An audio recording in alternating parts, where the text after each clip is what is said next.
Lettre de sœur Jeanne Lucie, numéro 1, reçue le 25 octobre 1988. Vive Jésus.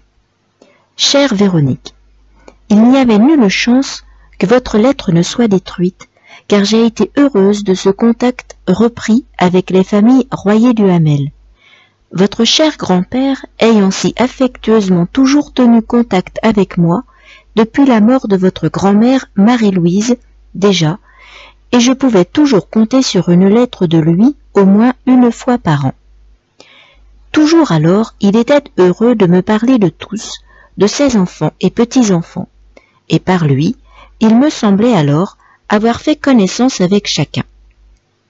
Chère Véronique, c'est vous dire alors grand merci de, par vous, reprendre alors contact avec les chères familles Royer du Hamel, espérant alors que ces premières lettres entre nous ne seront pas les dernières. Un grand merci ce jour alors, et relisant votre lettre, laissez-moi vous dire au début, et de ce que je relisais de la vôtre, mon plaisir de voir que vous venez d'être confirmé à nouveau dans les promesses de votre baptême. Ceci m'amène à vous répondre à ce qui me semblait d'intérêt dans ma venue en Afrique et dans ma vocation de religieuse missionnaire.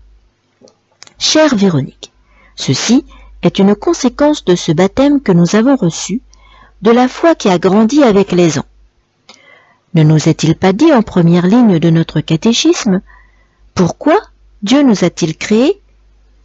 Et vérité que l'on oublie ordinairement que trop, et que l'on ne pourrait regretter que trop alors, Dieu nous a créés pour le connaître, le servir, et par ses moyens, obtenir la vie éternelle. Certes, toutes les conditions de salut peuvent s'acquérir aussi dans le monde, mais la vie religieuse aide aussi à s'en assurer. Et quand j'étais enfant, jeune fille, voyant les religieuses, je me disais qu'elles, du moins, pouvaient dire qu'elles aimaient et servaient Dieu, se rendant alors plus assurées de leur salut et servant Dieu en travaillant à assurer le bonheur éternel de bien d'autres âmes. Voilà alors aussi pourquoi je suis devenue missionnaire. Tant d'âmes en Afrique comme en d'autres lieux qui n'ont jamais connu le but de leur vie et loin de ce dont on parle tant de nos jours, de la dignité humaine, qui vivent et meurent à l'état sauvage, sans idéal à l'état sauvage. Chère Véronique, vous comprendrez alors pourquoi j'ai été heureuse à la pensée d'aider ces âmes. Et ce jour 11 septembre, croyez-moi que je suis en action de grâce à Dieu, étant dans ma 66e année d'arrivée dans cette Afrique. J'étais entrée au couvent et j'avais heureusement été admise chez les Oblates de Saint-François de Sales, comme vous savez, en 1918, partie pour l'Afrique en 1922. Chère Véronique, ceci pour répondre à ce qui vous semble d'intérêt. Laissez-moi vous dire toute ma satisfaction de vous voir arriver si près du bac. Tous mes meilleurs vœux pour votre réussite et succès dans ces études. Que pensez-vous faire alors plus tard? En France, j'ai suivi moi-même tous les cours de l'enseignement et ici, j'ai enseigné bon nombre d'années. À mes 89 ans, ce dernier 17 mai, je suis à la retraite maintenant, pouvant encore heureusement m'occuper à quelques autres travaux. Un mot encore avant de terminer, et que je ne pourrais terminer sans vous dire tout l'amour que j'ai eu pour ce cher salon et toutes les familles durant ces jours de guerre 1914 dont vous avez sans doute entendu parler. C'est René, Lucien Duhamel, à qui je ne saurais assez dire la reconnaissance que je dois d'avoir, avec Marie-Louise, votre grand-mère, puis Olivier, qui ont contribué à me garder jusqu'à ce jour contact avec ces chères familles de salon. Par René, je me suis reprise en ces dernières années d'apprendre le grand développement de salon, de petit encore en ces années 14-18, où je l'ai connu ici.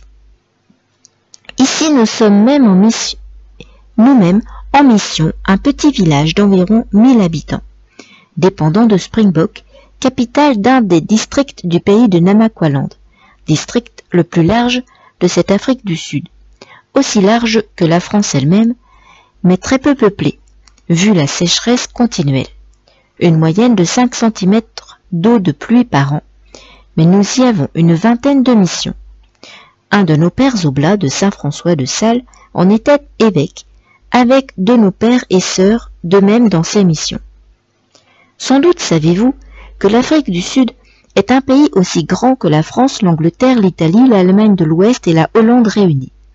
Nous sommes à Mathieskloof, à 600 km de la ville du Cap au sud et à 200 km de la rivière Orange qui forme notre limite au nord.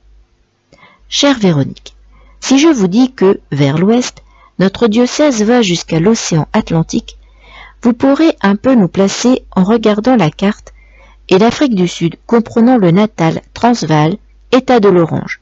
Vous aurez une idée complète de ce pays, de sa grandeur du moins, car de sa colonisation, de cet apartheid à laquelle vous semblez vous intéresser, ce monde que même avec tant de colonisateurs de toutes nations, des Français même avec les Huguenots, suscite de notre guerre de religion, et tous de race de natifs, l'union difficile à faire.